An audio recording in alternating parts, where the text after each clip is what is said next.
श्री शिवाय नमस्तुभ्यम।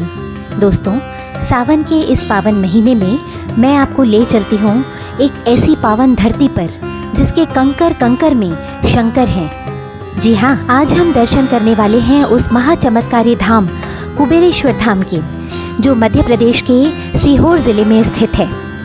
यह मंदिर महाकालेश्वर ज्योतिर्लिंग से 150 किलोमीटर और ओंकारेश्वर से 220 किलोमीटर दूरी पर स्थित है।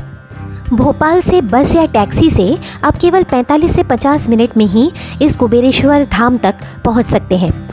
भोपाल से कुबेरेश्वर धाम का बस का किराया मात्र 90 रुपये है और अगर आप सीहोर से आते हैं तो 20 रुपये में ही यहाँ पहुँच सकते हैं।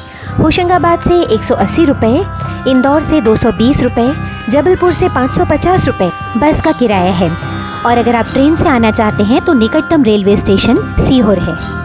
चलिए, हम पहुंच चुके हैं उस महान पावन धाम कुबेरेश्वर धाम में। यहाँ पहुँचते ही बाहर हमें कुछ बच्चों ने तिलक लगाया। मंदिर के बाहर पार्किंग के लिए बहुत ही बड़ी और अच्छी व्यवस्था की गई है। आप आराम से अपनी गाड़ी यहाँ पार्क कर सकते हैं। बाहर से ही आपको मंदिर के बहुत ही सुंदर और विशाल द्वार दिखाई देंगे। आपका मन बाहर से ही प्रफुल्लित होने लगेगा। मंदिर बहुत ज़्यादा प्राचीन नहीं है। इसकी नींव 2016 में रखी गई थी और तब से लेकर अब तक इस मंदिर का निर्माण कार्य जारी है। पर इस मंदिर की मान्यता कितनी है, इसका अनुमान आप यहाँ आने वाले श्रद्धालुओं की भीड़ देखकर ही लगा सकते हैं। यहाँ लाखों की संख्या में हर रोज़ श्रद्धालु आते हैं। इस मंदिर में पंडित प्रदीप मिश्रा जी की व्यासपीठ है। जहाँ भी उनकी कथा होती है, लाखों भक्त वहाँ मौजूद होते हैं। कहा जाता है कि यहाँ के कण कण में शंकर जी का वास है। अगर कोई यहाँ का पत्थर भी अपने साथ ले जाए तो वह शिवलिंग का रूप होता है।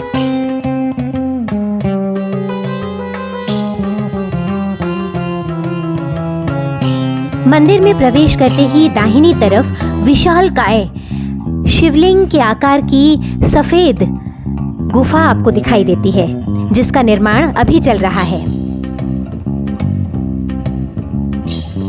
मंदिर में थोड़ा और आगे बढ़ने पर आपको एक बहुत बड़ा सा भवन दिखाई देगा, जिसके दोनों तरफ वक्राकार सीढ़ियां लगी हुई हैं।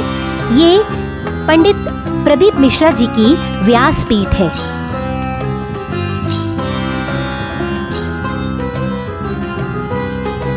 इसके पास ही 230 कमरों की धर्मशाला की भी व्यवस्था की गई है।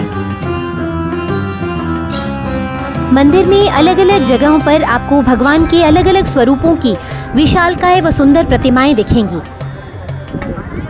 व्यासपीठ के बिल्कुल सामने आपको एक पहाड़ नुमा बड़ी सी शिला दिखाई देगी। उसी के नीचे एक विशालकाय घंटा भी दिखेगा। इसके नीचे रखी मिट्टी को लोग अपने घर ले जाते हैं और उसकी पूजा करते हैं।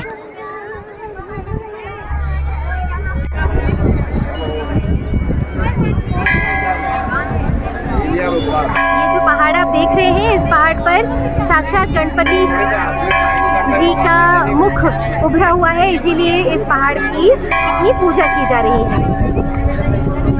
हजारों श्रद्धालु यहाँ पर गणेश जी की ये पहाड़ की स्तुति कर रहे हैं।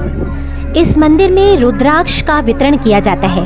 कहा जाता है कि कुबेरेश्वर धाम सीहोर में अभिमंत्रित रुद्राक्ष को धारण करने से अथवा कुछ घंटों के लिए जल में रखकर उस जल का सेवन करने से शरीर की बड़ी से बड़ी बीमारियों को भी मात दी जा सकती है। इसलिए हजारों लाखों श्रद्धालु यहाँ पर रुद्राक्ष लेने के लिए आते हैं। पर कभी कभी ये वितरण बंद कर दिया जाता है, तो आप पता करके ही यहाँ पर रुद्राक्ष के लिए आएं। देखिए, अब हम प्रवेश कर रहे हैं कुबेरेश्वर धाम में पंडित प्रदीप मिश्रा जी की व्यासपीठ में। यहाँ बैठकर भक्त श्री शिवाय नमस्तुभ्यम का जाप करते हैं।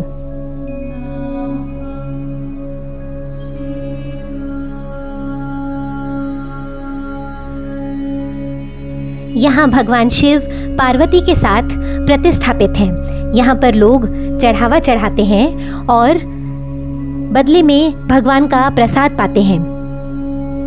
कितना अद्भुत और मनोरम दृश्य है। यहाँ आते ही मन कितना शांत हो जाता है। कितनी सारी मनोकामनाएं ऐसा प्रतीत होता है मानो पूर्ण हो गई हों। बहुत ही सुंदर। श्री शिवाय नमस्तुभ्यम। ओम नमः शिवाय। ओम नमः शिवाय।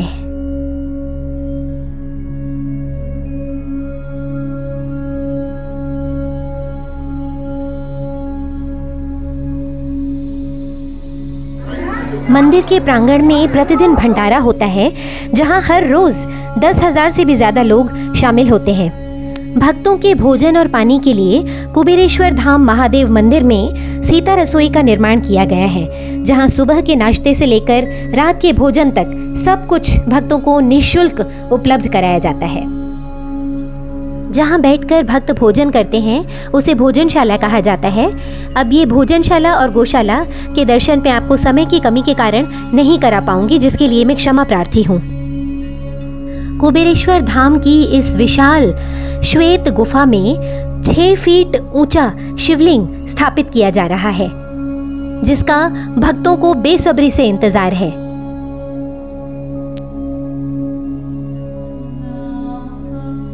मंदिर के प्रांगण में भगवान विष्णु की शेषनाग पर लेटी हुई प्रतिमा भक्तों का मन मोह लेती है। मंदिर के प्रांगण में ही एक गौशाला और भोजनशाला भी है, जहां आप स्वेच्छा और सामर्थ्य के अनुसार दान कर सकते हैं। आपका मन बहुत ही प्रफुल्लित होगा। इस मंदिर में इतनी सकारात्मक ऊर्जा और आकर्षण था कि मंदिर से बाहर आने के बाद भी इसे छोड़ने का मन नहीं कर रहा था। काफी देर तक इसे निहारने के बाद जैसे तैसे हमने मंदिर से विदा ली। अगर आप भी शिव के अनूठे भक्त हैं तो इस मंदिर में एक बार अवश्य दर्शन करने आएं। श्री शिवाय नमस्तुभ्यम।